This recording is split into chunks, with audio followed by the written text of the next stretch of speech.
عزیز طلباء و طالبات السلام علیکم۔ آج ہم 10ویں جماعت کے اردو سبجیکٹ میں شبیب رضوی کی غزل نمبر 1 کا دوسرا حصہ پڑھیں گے۔ تو غزل نمبر 1 کا دوسرا حصہ ہے۔ دوسرے حصے میں پہلا شعر ہے: شکستگی ہوئی ظاہر تو موت لازم ہے، کھلی ہواؤں کے دائرے پہ پر کھلا رکھنا۔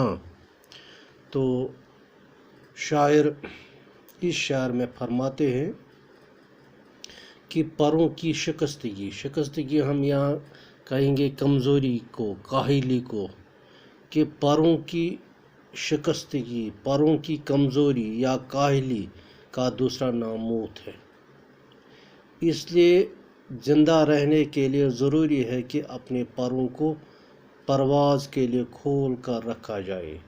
یعنی کہ یہ مثال دیا شبیب رضوی کی ایک اس پرندے کی جو ہواؤں میں پرواز کرتا ہے۔ اس کے لیے اگر وہ پرندہ اپنے پروں میں شکستگی دکھائے، اپنی پروں میں کمزوری دکھائے، کاہلی دکھائے، تو اس کا دوسرا نام موت ہے۔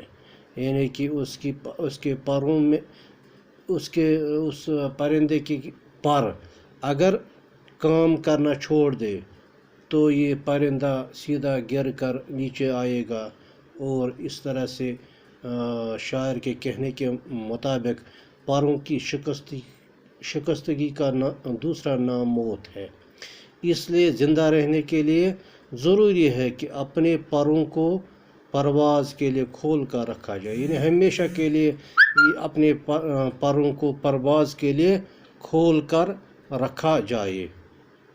یعنی زندگی کے لیے جدوجہد، ہمت اور جرأت ضروری ہے۔ یعنی انسان کو بھی اپنی زندگی گزارنے کے لیے جدوجہد کرنی ہے، ہمت کرنی ہے، جرأت کرنی ہے، یہ چیزیں ضروری ہے زندگی گزارنے کے لیے۔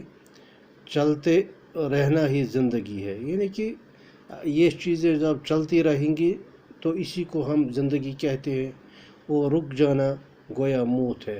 اگر یہ جدوجہد، اگر یہ جرأت، اگر یہ ہمت رک جائے گی تو اس کا بھی دوسرا نام موت ہی ہے۔ یعنی جس طرح ایک پرندہ اپنے پروں کو یعنی کہ پروں کی کام کرنے کو بند کرتا ہے، یعنی کہ جس طرح ایک پرندے کی جو پر ہے جب ان میں شکستگی آتی ہے تو اس کا دوسرا نام موت ہے۔ یعنی کہ ایک پرندہ ہوا میں پرواز یعنی پروں کے بغیر پرواز نہیں کر سکتا ہے، وہ نیچے گر سکتا ہے اور اس کی موت واقع ہو سکتی ہے۔ اسی طرح زندگی جب ایک انسان گزارتا ہے اس کے لیے اس کی جدوجہد، ہمت، جرأت کرنی ضروری ہے، کیونکہ یعنی چلتے رہنا ہی زندگی ہے اور رک جانا گویا موت ہے۔ اگر انسان یہ جدوجہد کرنا چھوڑ دے، ہمت کرنا چھوڑ دے، جرأت کرنا چھوڑ دے تو اس کا دوسرا نام موت ہے۔ تو اسی طرح سے جو اگلا شعر ہے غزل نمبر 2 کے دوسرے حصے کا، وہ ہے: کسی کا ہاتھ بڑھے یا کھینچے یہ اس کا نصیب، ہمارا فرض ہے دست ہنر کھلا رکھنا۔ کسی کا ہاتھ بڑھے یا کھینچے یہ اس کا نصیب، ہمارا فرض ہے دست ہنر کھلا رکھنا۔ دست ہنر ہم کہتے ہیں ہنر مند ہاتھ کو، وہ ہاتھ جس کے پاس ہنر ہو۔ شاعر فرماتے ہیں اس شعر میں کہ یہ ہمارا فرض ہے کہ ہم اپنا دست ہنر کھلا رکھیں، یعنی اپنا دست ہنر ہم کھلا رکھیں ہر وقت۔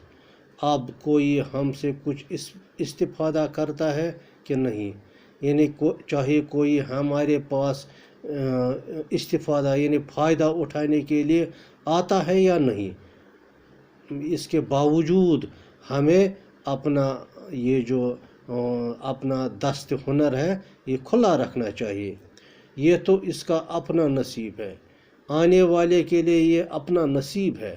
یعنی ہم اشعار کی صورت میں سچی اور مفید باتیں کرتے ہیں۔ یعنی شاعر دراصل ان اشعار میں بڑی سچی اور مفید باتیں کرتے رہتے ہیں، لوگ ان سے فیضاب ہوں یا نہیں، لوگ یعنی شاعر ان اشعار میں کچھ مفید اور سچی باتیں کہتے ہیں۔ اب لوگوں کے ذمہ ہے لوگ ان سے فیضیاب ہوں یا نہیں، لوگ ان سے فائدہ اٹھا سکیں یا نہیں، یہ ان کی اپنی مرضی ہے، یہ لوگوں کی اپنی مرضی ہے کہ وہ اس سے فائدہ اٹھا سکے یا نہیں اٹھا سکے۔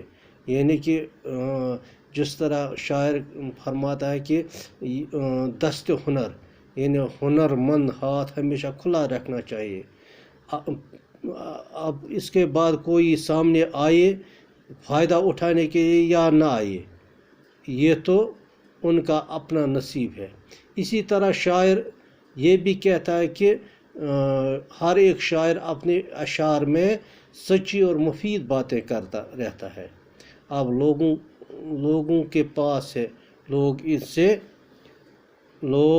اس سے فیضیاب ہوں یا نہیں، ان اچھی باتوں سے فائدہ اٹھائے یا نہیں، یہ ان کی مرضی ہے۔ تو عزیز طلباء و طالبات، آج اتنا ہی، تو انشاءاللہ اگلے لیسن میں اس سے آگے ہم پڑھیں گے۔ آج کے لیے بس اتنا ہی، شکریہ۔